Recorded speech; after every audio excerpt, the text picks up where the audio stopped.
Hello gamers, welcome to another edition of Tonight on Magehammer's Game Table. Tonight I have for you another playtest of my superhero skirmish game I'm calling 6 Dice Super Skirmish. Thank you to all of those that have been following along and providing advice. It's been pretty exciting. Huge shout out to my gaming buddy Surf Monkey. He and I played 2 games of this the other night, doing great playtesting. I really appreciate his excellent advice. He and I, we play tested super speed with this character, coup de grace. He is a bad guy. He has super speed.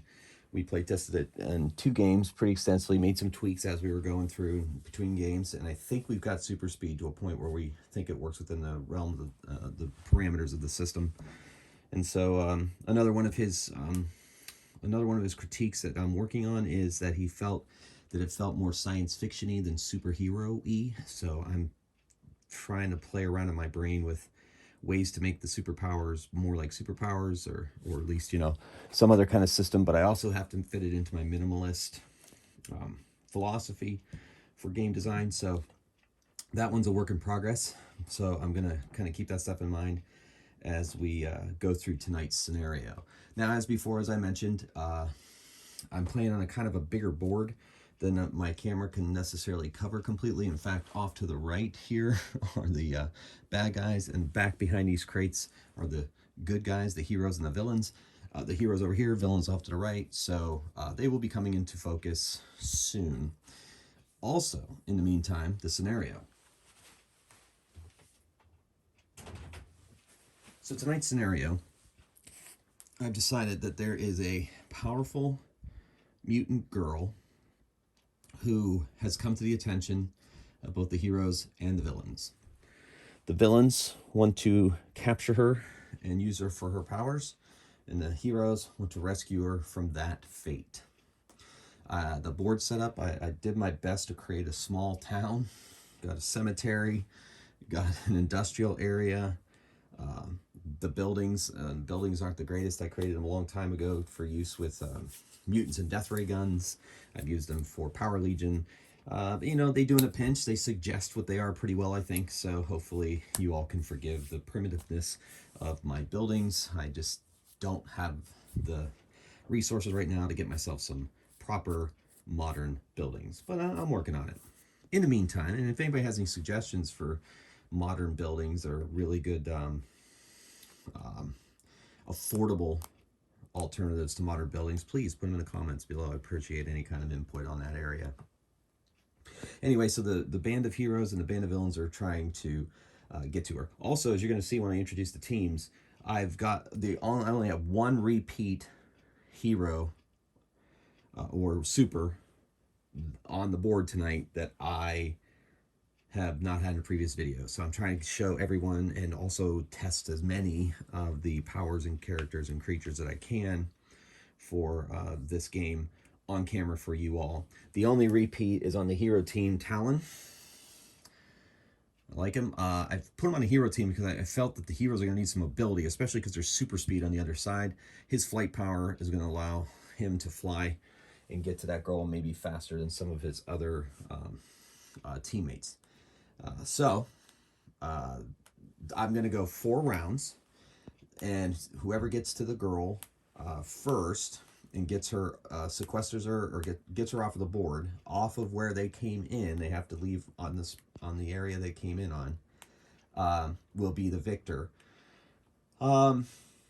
If the scenario calls for her to be for it to go longer than 4 rounds, then I'm going to go longer than 4 rounds if the story dictates it. So keep that in mind too before we get started.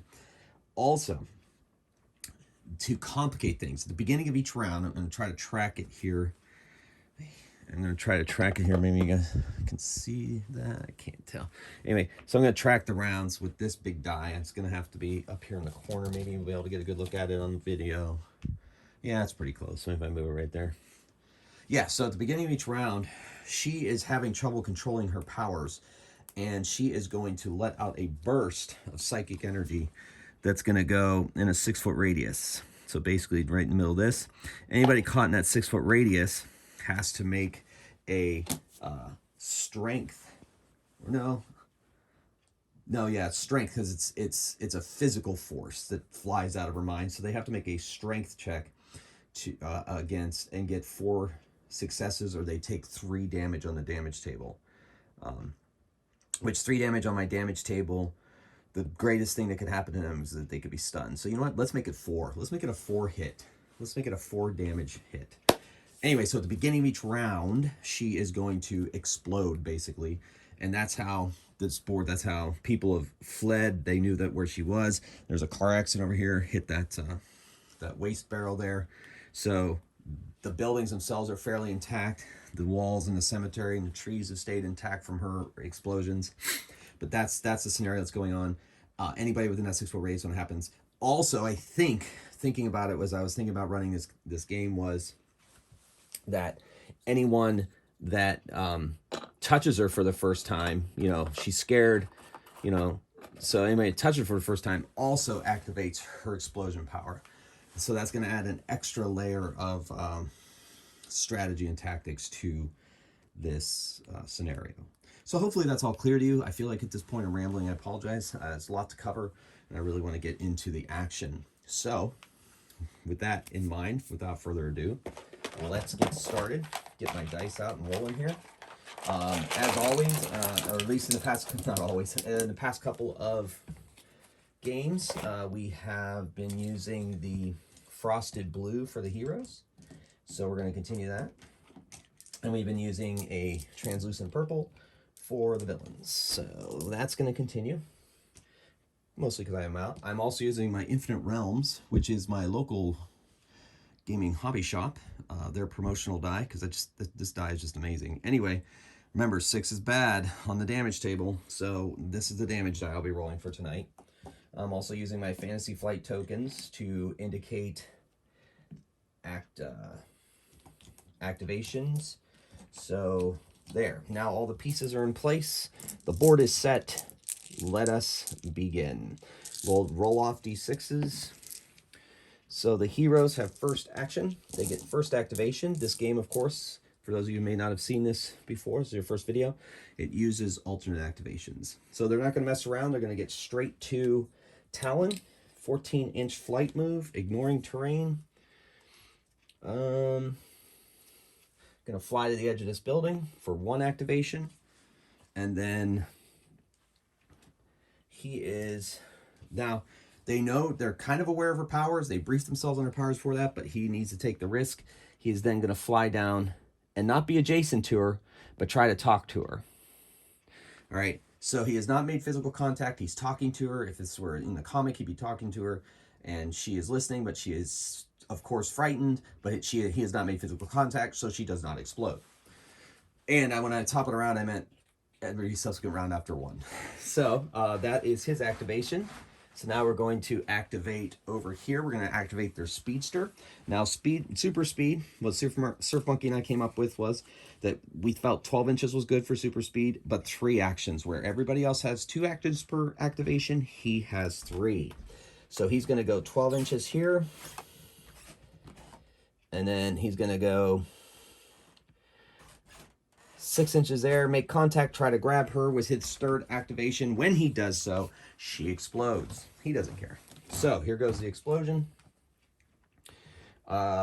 She explodes.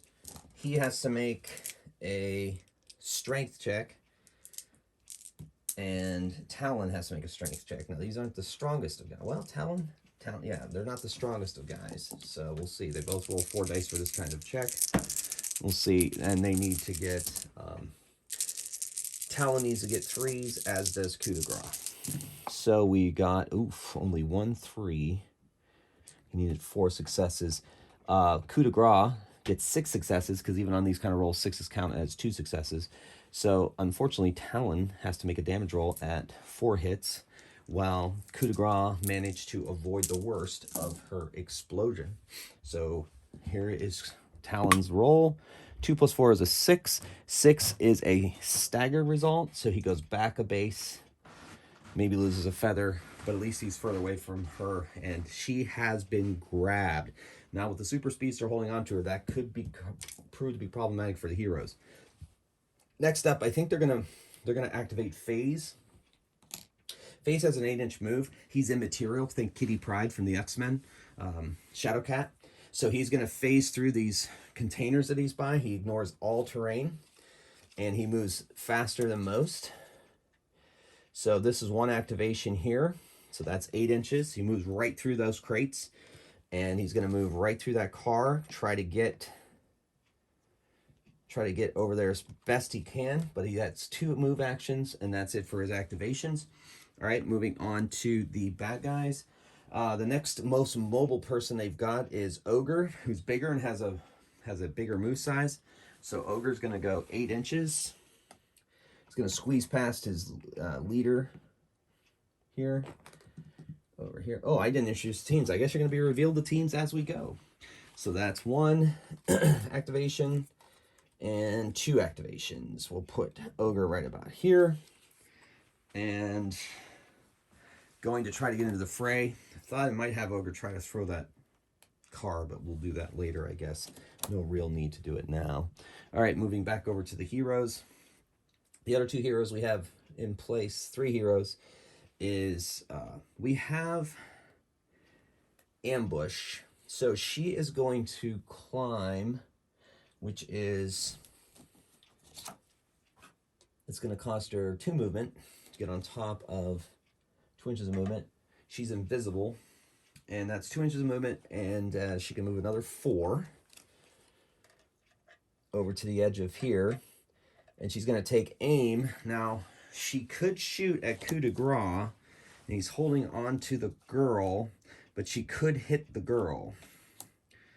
So, and remember, there are no ranges in my game, even for bows and pistols. Thrown weapons, I think I've managed to work in ranges, but those are listed on each character and what their powers are. So, in the meantime, so Ambush is going... Tell you what, she's going to take a shot at coup de grace anyway, try to get him to drop the girl. And if she does, if she rolls all fails, she's going to hit the girl instead, which will set off another explosion. All right, I think that's how I'm going to rule that. All right, so also she is, she has different gadgety, she has an explosive tip and a grappling hook tip, but for now, she's going to go with the explosive tip, or not go with the explosive tip because she can't hurt, she don't want to hurt the girl, but she wants to try it. She has deadly accuracy, so she's going to hit coup de grace with her bow. Here we go. She rolls 6s hitting on 2s when she fires her bow. All right, so she got 4, 5, 6, 7 strikes. 7 successes. Now, of course, coup de grace is pretty fast. So he has a really good defense, but it's mostly because of dodging. So he rolls 6 dice, saves on 2s. Well, 1, 2, 3, 4. He saves 4. So 2, 4. Wow, okay, so she got 7 and 4, so 3.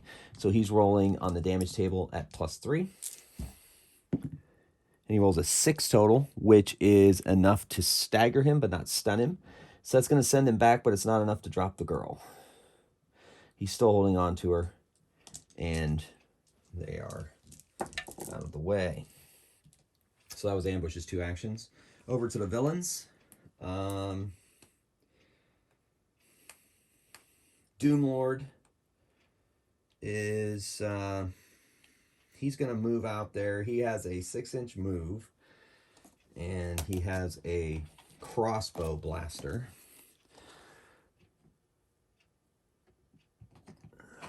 He's going to take cover behind this car, take aim at Talon, and shoot. Crossbow blaster, he gets 6 and 3. He rolls 6 dice, hitting on 3.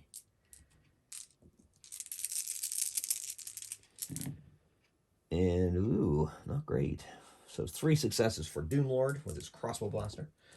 And, of course, Talon, being a flyer, has a pretty decent defense. Rolls 5 dice, saves on 2. Has to save for 3. Saves 3 right there. 4, actually 5. Yeah, there was, no, 4. Yeah, 3. No problem. So dodge the crossbow blaster blast. And that is Doomlord's movement.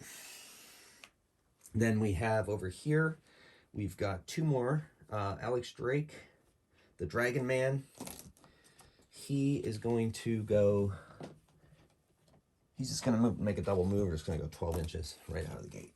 He's going to get over and try to flank the bad guys, try to cut off their escape if they go. So he's coming around the corner there, and he is activated.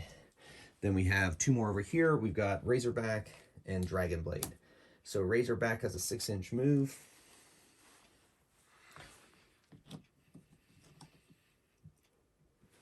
And is going to just try to move into position, try to provide aid to his teammate, Coup de Grace. All right, then that brings us to the final hero, and that person is Major Ursa. He is a shape-shifting bear man, and he is going to move 1, go up 2, so 3, and he has a 6-inch move. So he's going to go another 3 inches to the edge of this crate, and then he's going to make another move, 2, and then 4 this way, and be adjacent to this car. So he's moving forward, gaining some cover, and possibly a weapon, because he has super strength as well. Okay, so that is his move. Now let's move over to the ninja, Dragon Blade. So he has martial arts, stealth. He can't be targeted by ranged attacks if he's adjacent to terrain. He has smoke bombs. He has a katana. He has shuriken. Shuriken's one of the things I actually have as a ranged attack. All right, so he has a 6-inch move. He's going to be able to go over. This gate's going to cost an inch movement because it's as tall or taller than him. So that's 1-inch move there, and another inch down, so 2. 3, climb up on top of that barrel. So this is his first move, up on top of this. And his second move is going to take him over here. And he's staying there so no one can target him with ranged attacks. And that ends his turn. So in my game, the team that finishes activating first acts first in the next round. So we see how that shifts as we go. Instead of having like a roll off at the beginning of each turn, or just going alternating, I think that makes it a little more interesting, especially as people start to get knocked unconscious, or things happen, or people become mind controlled, or all the various other things that can happen in a superhero game. All right, so it is the hero's turn first. And right now, Coup de Grace is holding on to the girl. They've got to take him down. So it's going to have to be on Talon. So Talon is going to do his flying charge bit and attack, move up and attack. So that'll be his 2 actions. Talon attacks with 6 dice hitting on 3s. All right, so not great. 5 hits. Coup de Grace, of course, being a speedster, has super dodge, speed dodge. So on 2s, 1, 2, 3, 4, 5, 6. So easily avoided the 5 successes that Talon had. And now it is his turn. Now he has to break combat from Talon, so that'll be an extra action, but still gets 2 move actions. This might be it, folks, with super speed. That may be the end of this. Oh, wait. Oh, I forgot. Oh, my crap. I forgot about the attack. So we'll say that that hasn't happened yet. If he gets knocked out from this explosion, then I'll have to do something different. But in the meantime, there we are. So everybody within... Yep, so that puts... It's Ogre, Coup de Grace, and Talon. So we'll do Talon first, because she explodes at the beginning of the turn. I forgot about that.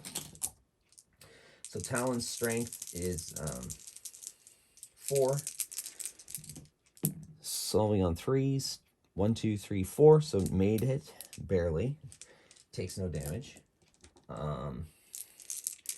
Then let's get dramatic. We'll do Ogre first. Ogre, of course, as you can imagine, is pretty resilient. 5 dice on 2. 1, 2, 3, 4. So made it. Needs to roll 4. And then, so Coup de Grace. So Coup de Grace, strength is 4, saving on 3s. and saved all 4. Whoa, that was a great roll. Anyway, so he is able to hold on. All right, so in the meantime, Talon went over, did the thing. The speedster has to take 1 to disengage, and then can move 12. See if he'll get off the board. This is going to be interesting. Carrying the girl. So it puts him here, right by Razorback. And then he's got to get off the board this way, which is just not quite, but it's not looking good for the heroes. They're going to escape with the prize. I'm not sure there's anything they can do at this point. We're going to need to get ranged weapons in play, I guess. So it's going to be, since Talon's already activated, the only one with a ranged weapon is Ambush. And, well, she is at a, got to check line of sight. Line of sight basically works pretty much the way it works in every other miniatures game. Nope, he's behind the barrel. She's not going to be able to see him. Oh boy, so she needs to get to another vantage point. So strategically speaking, I'm not sure exactly what she's going to be able to do here. We're going to try though.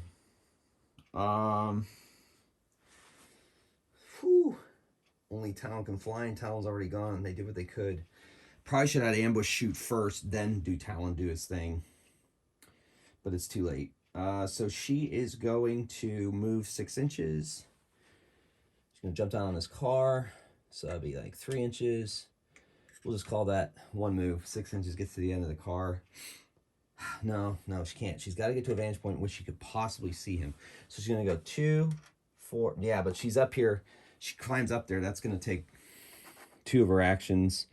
Even if she can see him from there, she's not going to be able to shoot. It might be their only chance. So she's moving there. That's all they can do. The villains. Ogre's like, well, let's take out the fly boy. So Ogre moves and attacks. Now, as you can imagine, Ogre has pretty good strength. So attacks with 6 dice, hitting on 2s. And hits 4, 3, and 2, 5. 5 successes. Talon is fairly resilient, very dodgy. 5 dice, saving on 2s. And saves 1, 2, 3, 4. So this is 2, 3, 4, 5. So 1 gets through, so he has to roll on the damage table at +1. Rolls a 4, so that's a 5. 5 is staggered, so it's pushed back a base. And that was Ogre's attack. So just a glancing blow. And Talon is able to evade the worst of the axe. All right, back to the heroes. FaZe moves he moves fairly fast. He's got 8 inches. I wonder if he can get up to the Ogre, take him out. Because Talon may be their only hope, really. No, but he is going to move up on him. That'll be his second action, and that'll help kind of keep him in combat. Villains. Razorback's going to run interference. I'm going to move up to Talon, make him take an action to move out of combat, to suck up one of his actions. Just enough space to do so. Then Drake.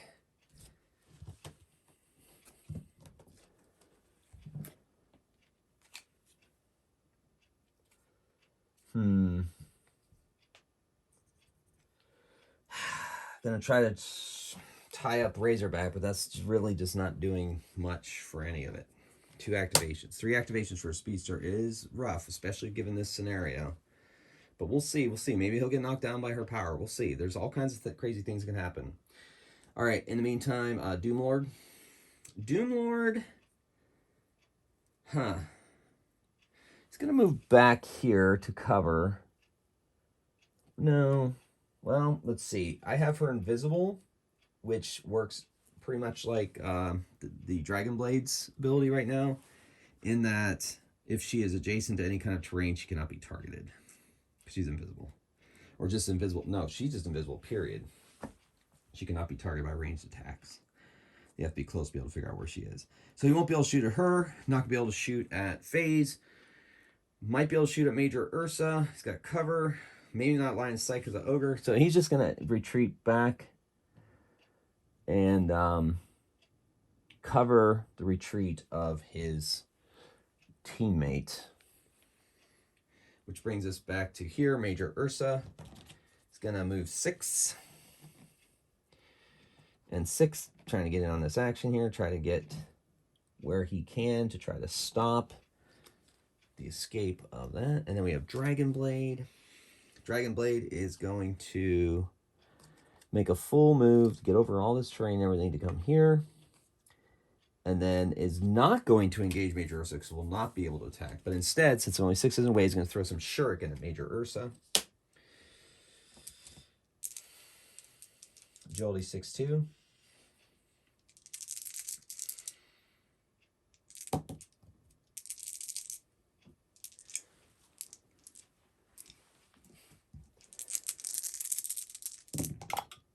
Ooh, my goodness. 4, 5, 6. So 6. And Major Ursa is pretty tough, but not that tough. Saves on 3s. So 1, 2, 3, 4. And there were 6 there, so that's 2. Rolls on a damage table at +2. Rolls a 4. 4 is a shrug off. He shrugged off those shuriken. Could not get through his tough bear-like hide. You'll pay for that, ninja. All right, so that's everybody. So whoever finished activating first activates. Yeah, so the heroes do get one more chance. Well, we got to do the explosion now, too. And it's going to be Doomlord and her in the explosion. So, kind of forgot about that. I mean, that's not the wisest decision. So Doomlord's strength is 4, saving on 3s. So he made 2 and failed 2. So he's rolling on a damage table at +2. Let's see what happens to Doomlord. Ooh, that's an 8. That's stunned. So he's stunned. That's actually interesting. All right, so then now, same with Super Dodgy Boy. He gets 4 dice, saves on 3. Let's see if this game's up. Ooh, 2 there as well. Let's see if the damage die roll is all going to come down to damage. If he gets stunned, he drops the girl. 5 + 2 is 7. Oh, staggered. Now, staggered. Interesting. So maybe staggered, in this case, because it's her that's causing it, not someone else. Yeah. She manages to move him away. He loses his grip. He moves back a space. He's not stunned or anything. But, you know, that'll make it interesting. I think that tracks with the story. So that brings us to round 3. Is there hope for the heroes? I don't know. It's not looking good. They do get to activate first, however. And Talon can make a...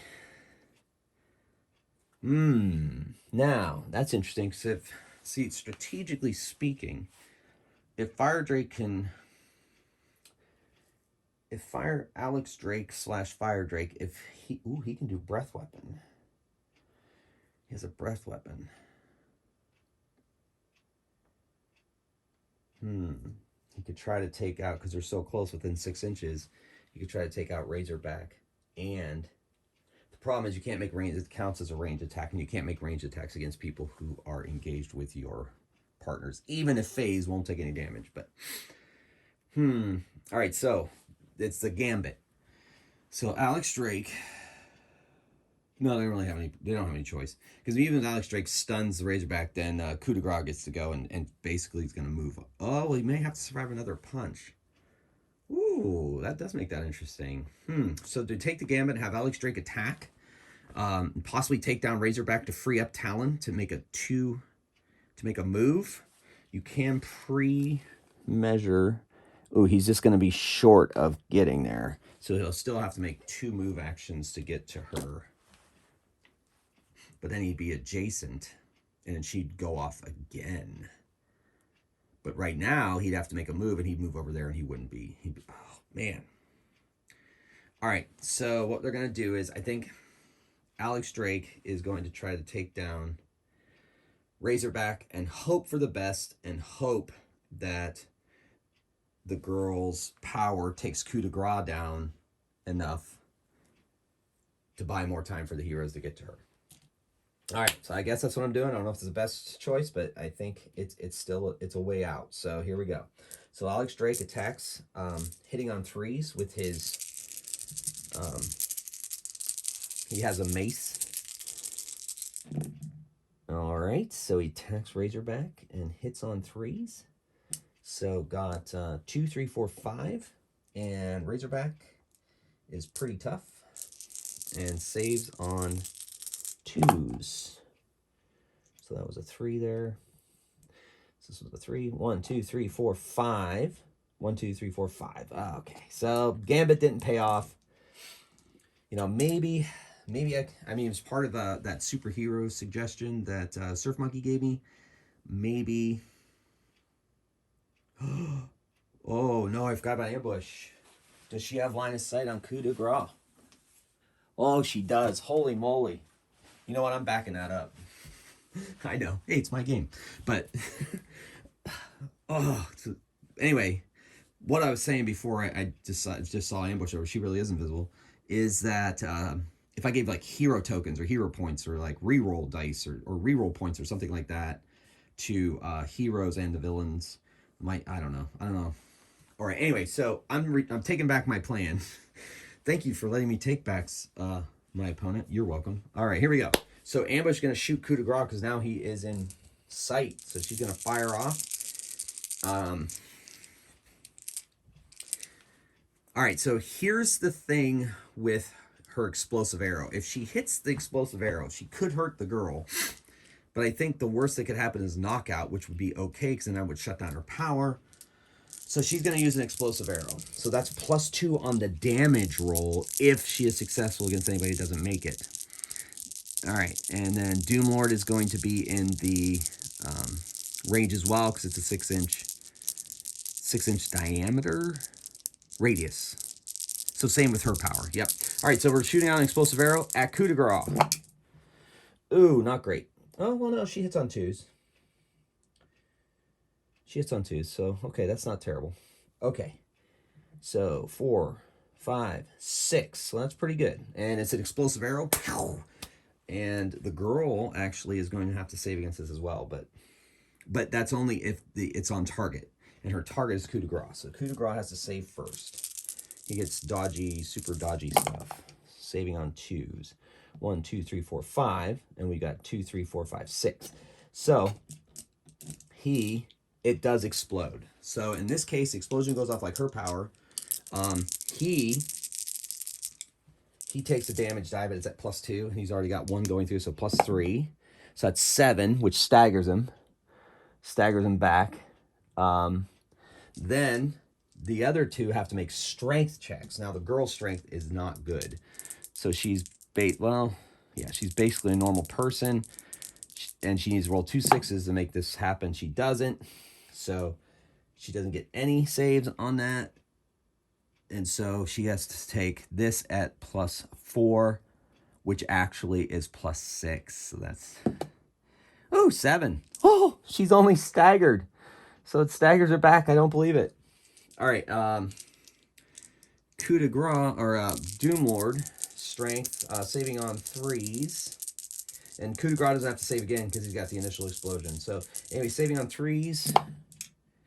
He saves 2, not the other, so that's a total of +4 to his damage roll. And that's 7, which is another staggered, but he's already stunned. So that's and then my stun says a result of staggered or greater on a stun super equals a knockout. So he is knocked out. And he cannot activate anymore. All right, so that ended up being a lot better with an explosive arrow. The girl took some, but she managed to take it like a champ. Maybe her psychic powers were there. In the meantime, the villain's obvious next move is coup de grace. Runs up on his first action, grabs the girl in second, but once he does that, she explodes again, and he needs to make 4 successes on 3s. He only makes 2, so 2. So he adds 2 to this roll. And that's 5, which is a staggered result, which I said last time made her drop her. So he staggers back a base and He's not able to get fully onto her. And then that's his action. Okay. Now back to the scrum over here. Fire Drake will go through his thing. He did his thing and failed, so he's not able to do so. Back to the villains. Ogre. He's got phase to contend with. The ninja is kind of biding his time. They want to take down this flyer. So we're going to go Razorback attacking the flyer. There is nothing in my rules right now that gives you any kind of penalty for fighting, being in base-to-base combat with multiple characters. Haven't playtested it. They're superheroes to me. I think they should be able to handle fighting multiple people, but I don't know. Tell me what you think in the comments if you get this far in the video. Hopefully you do. And let me know what you think. But right now, there's no penalty for fighting multiple opponents. You just have to decide which opponent you want to fight. So Razorback's going to attack Talon because he's got his super strength. He's going to punch away. So rolls 5 dice, hitting on 2s. Swing at Talon. So 4, 5, 6. So 6 hits, Talon. Fly, 5 dice, defending on 2s. So that's pretty good. So all 5. So 1, 2, 3, 4, 5, 6. So 1 gets through. So +1 on the damage die. And 5, which is a stagger result, which in a way is going to help, goes back 1. Then that is Razorback's turn. So Talon, of course, is going to use that advantage, which actually is an advantage, to fly over here. Basically lands here and then flies down. He doesn't want to make contact because he knows that that will set her off. So he's going to land on the other side of her and block their access. Or no, come down between the two of them. He's just going to come base to base with coup de grace, but that puts him base to base with her. It's going to blow her up. Let's do it. He has to. Desperate measures and all that. So his save. Oh my goodness. So he's got +3. Or no, he has to do a 4. He has to go against a 4 hit. 7 staggers him. Staggers him, I guess, this way. He's still in base to base with coup de grace. Coup de grace makes all 4, so it's not affected by it. Must have, because Talon absorbed the entire force of the explosion, I would say. Dice tell stories. All right, so that's Talon's move. But that also will maybe help a little bit. Back to the villains. Ogre's going to attack FaZe. FaZe is very difficult to hurt. You have to get the timing just right.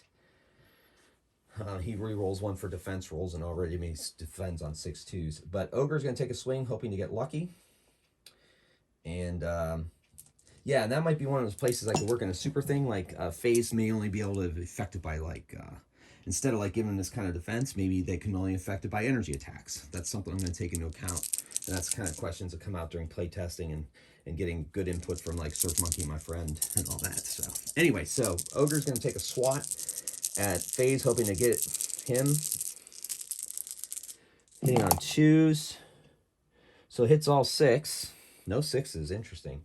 Hits all 6, so FaZe saves on 6 and 2s. Ooh, rerolls 1s, though. That's his FaZe power. Lets him reroll 1s. And he saves 5, or saves all 6. Okay, interesting. So the FaZe reroll. Yeah, so basically the axe goes right through him. He's a phaser, so that's just the way it works. And so Ogre's going to take another attack, because he can. Right? Hitting on 2s. Maybe this time will be a little better. A little better. Got 1 extra, so 7. 7 successes. FaZe. Rerolls 1s. All right, so 6. So has to roll on the damage table 1. So kind of caught him a little bit. 2, shrugs it off. Yep, FaZe power. Makes sense. Makes sense. But either way, they're both tied up. So that's Ogre's activation. Then that brings us to the heroes. FaZe, because he can phase, is just going to completely ignore the Ogre. Phase through him and head over to where the action is. He moves 8. And he can move right through terrain, so he's going to go 16 and get over here as well. Double move. Ignores terrain. He just runs right through the terrain. And he's there. All right, so that brings us now to the villains, which we have Dragon Blade left, it looks like. So Dragon Blade is going to move up on Major Ursa and attack with his katana. He uses agility for his attacks, including the katana, and hits on 2s. So 4, 5, 6, 7. And then Major Ursa, 5 dice, saving on 3s. So saves 4 of them. So has to go +3 on the damage table. And rolls a 9. Oof, stunned. Oh, that's not good. All right, which now makes him vulnerable. However, the good news is he's going to take his 2 activations and stand up and unstun. Now, the villains were the first, all right, so, now the final phase, she explodes. So this could be interesting. Talon is going to try to save on 3s. He saves 2. So I guess I've been doing that. I said that if anybody failed, they'd have to take a 4+. And I think in the past I was only doing a couple, but I think it evened out for the villain. So anyway, let's go 4+ on this. So 8, which is a stun. So Talon is stunned. All right. Coup de grace. 3, so 1 gets through. So 4. Yeah, okay. So that's the way I should have been doing. I did it wrong. Oh, well. 10, that's it. He knocked out. Wow. Okay, so I was doing that wrong. But I was evening it out for both the villains and the heroes. So, because I did say if they failed 1, then they would take 4 hits. Instead, I was taking off their saves. It was a different kind of check, and I kind of messed that up. So it kind of compromises the playtest a little bit. But hey, live and learn, right? And then, of course, Phase. This force power could probably hit him as well. He needs to make a strength check. His strength is 5, saving on 2s. So 1, 2, 3, 4. So he is unaffected, which kind of makes sense with his phase power, I guess. You can phase through because it's a physical force that pops through. Well, that's interesting. That changes the whole landscape of the game now, doesn't it? Because coup de grace is down, their greatest chance for the heroes to get, or villains to get them off. They've lost 2 of their members too. Woo! Okay, so that was the beginning. So we get rid of the activation tokens. This is the last round. And I think based on the way this is going, we're just going to make it the last round. All right, so the villains go first.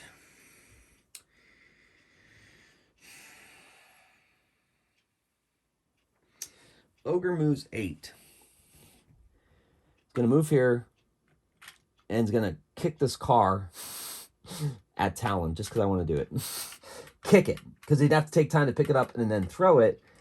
But I guess he could just pick it up and throw it with more accuracy. But instead, he's going to kick it. And, well, no, then kicking will put him through this terrain. So he's actually going to pick it up. And that's his activation. He's going to throw it next round. Just for fun. I mean, somebody has to throw a car, right? In the most recent episode of She-Hulk, she picked up a car and threw it. I mean, come on, you have to. At Daredevil, of all people, one of my favorites. Anyway, She-Hulk, loving it, by the way. I think it's funny. All right, that was the villain's first action. Talon is going to unstun. That's their action. The villains, things are falling apart for them. So Razorback is going to break from Alex Drake. They're going into retreat. They're going into retreat. The field is lost. And now, because they're not trying to get rid of the girl, they can go any way they want. So he breaks away and goes. He gets 6.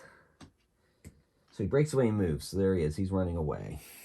And then Dragon Blade is going to break combat. And then is going to go over into these trees. And that way he can't be targeted by range attacks. Oh, wait, he can't move it again. It's not a morale check, Reese. There are no morale checks in superhero, supervillain things. Back to the heroes. Ambush is going to shoot Ogre so he doesn't throw that car. Or you know what? FaZe is talking to the girl, trying to reason with her. But that's kind of happening without an action. So anyway, yeah. So Ambush is going to take a shot with an explosive arrow at Ogre. See if she can take him down with an explosive arrow. she hits 3, 4, 5, 6 successes.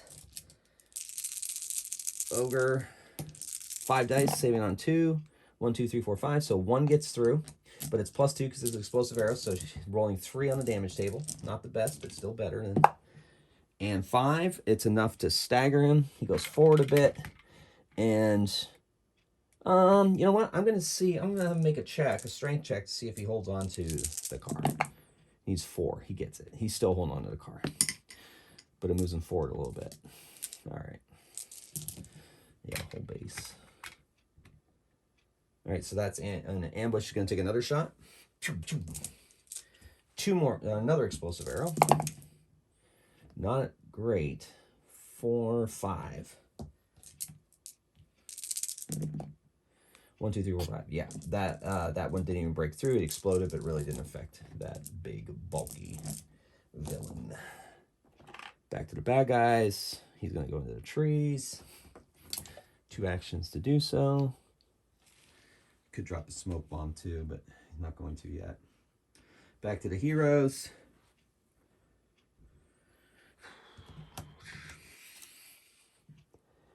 He's going to make contact with Ogre so that Ogre cannot attack. Or no, he can't be, he'll have to, yeah, anyway. Back to the good guys, or bad guys. There are no other bad guys left. Dragon Blade moved, right? Yeah, so,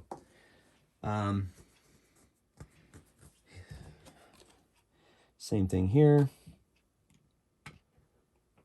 Okay.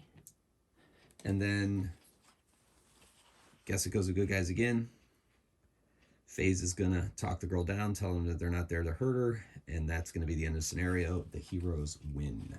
Well, ladies and gentlemen, thanks for watching. Hope you enjoyed that playtest. It was pretty exhilarating. It was interesting. I thought things were going to change, but with the, my mid-go, tweaks and takebacks, it ended up the heroes winning. But it's very, I still really enjoy playing the system that I designed. It's part of the thrill, of course, from running a system that you designed is you designed it. But then when it works and you actually have fun playing something that you designed yourself, it's just an extra added bonus. So that is the latest playtest of 6 Dice Super Skirmish. Please let me know what you thought of this in the comments below. Thanks again for watching. Hopefully you're having as much fun as I am. Until next time, keep on playing games and rolling dice. Magehammer out.